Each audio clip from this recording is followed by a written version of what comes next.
Hey folks, it's me again. I know it's been a long time and I apologize for it. We've had a lot of stuff going on in our life here, but it's been about a year to now, so I thought it's time to do more videos. These are stories that happened in my life, throughout my life. I've had some funny crap happen, trust me, funny things. I'm gonna try to keep them in chronological order from the first, back when I was just a little punk kid, till the current days.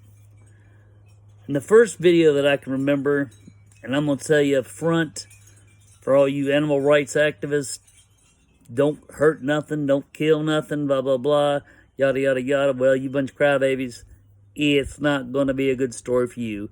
So from this point on, you may want to switch over to Bambi's Best or something else very mundane. So anyway, on with the story. When I was a young kid, and I was born at a young age, too. But anyway, I lived around my grandparents on their small farm. And they raised chickens just like any other farmer did. And my chore and job was to gather eggs from the chickens every morning. And my grandparents had several chickens. But my grandmother had one chicken that she really liked. Her name was Red. Because, obviously, she was red all over. But she was a nasty-ass chicken. Mean, nasty, claw, pick. It didn't make no difference. That chicken didn't like me or anybody else as far as I know. So every morning, I went in to get those eggs, and I'd get hers last because I knew what was coming. That mean ass would be all over me, picking and clawing, carrying on. And she did. Well, another job of mine was to, on Sunday at lunchtimes, family gatherings and such, when we all come over to eat together, it was my job to get a hen and to prepare her for lunch. And for some of you that don't know what preparation for lunch is on a chicken, it ain't inviting it to the table to eat with you. You take it out, cut off its head, and boil it up and get it ready to be part of lunch, not an invitation to lunch. So that was another chore of mine. Well, this one particular day, one morning, I don't know, middle of the week, somewhere in there, go down, get the eggs. So went in, like usual, gathered up the eggs, took care of that. Red's turn. And I don't know what was up her hind end, but she was not a happy bird. About the time I reached under, she cut loose. She flogged my face, cut my face, got my head, jumped on my chest. Well, to say the least, it pissed me off. I grabbed that chicken, throwed her in the floor, kicked it, and kicked it. To be honest, I was hoping I killed it. But it didn't. It didn't kill it. It run outside. And chickens are faster than people. So anyway, I went ahead, got the eggs, went up, blood dripping down my face. My grandmother said, "Oh, what happened to you?" I was like, "Red got me really good this time. She was mean and nasty, and now she cut my face." "Well, you know, she's not a good chicken, but she does a good job." I'm like, "Yeah, she did a good job. Look at me." Anyway, the one policy that my grandmother always gave me in preparing the chickens was not to harm or hurt Red. In no form or fashion. My grandmother's favorite hen. Well, she even asked me, she goes, "Well, did you hurt Red any?" Well, I lied. And parents, if you think your kids don't lie and they don't cuss, my Johnny don't do that. My Jenny don't do that. Wrong. They just don't do it around you.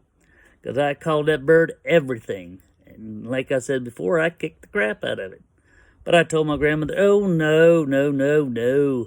I wouldn't do nothing to her. I'd just run away quickly so she wouldn't hurt me anymore."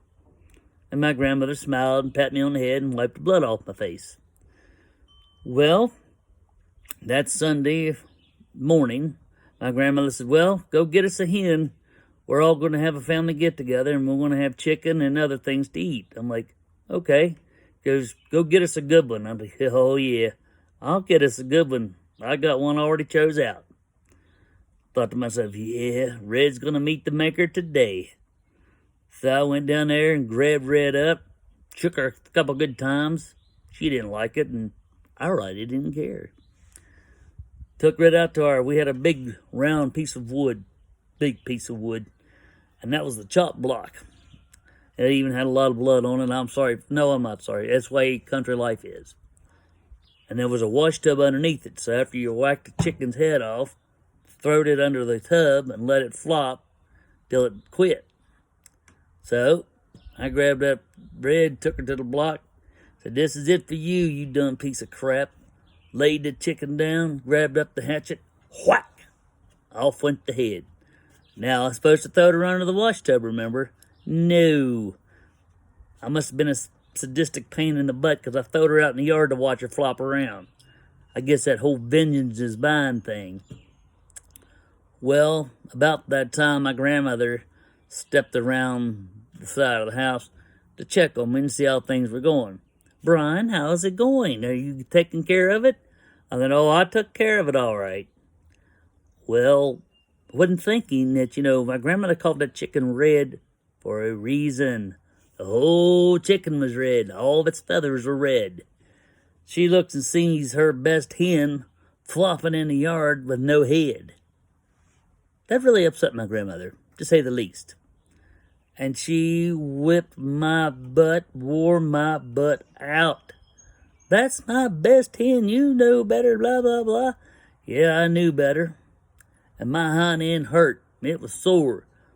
But that was the best chicken I ever eat.